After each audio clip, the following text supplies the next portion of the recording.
Service warning reset on a Holden Astra. This is a 2018 model, and as you can see on the dash, it has change engine oil soon on it. So in this video, I'm going to be showing you how to do that now.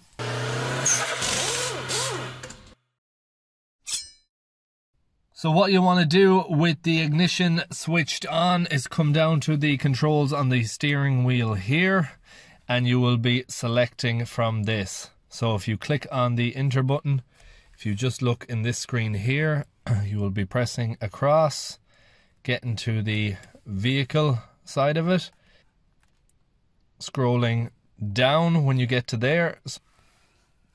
You will be scrolling down through until you get the option you want, and it's the remaining oil life 0%.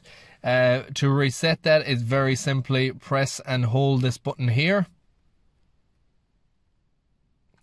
Are you sure you want to reset that? You press up and then click on yes, and it goes to 100%. We turn the ignition off, back on again, and the warning is now reset. I hope you enjoyed this video. I hope you found it useful. If you did, please like, share, comment, and subscribe, and I hope to see you in the next one.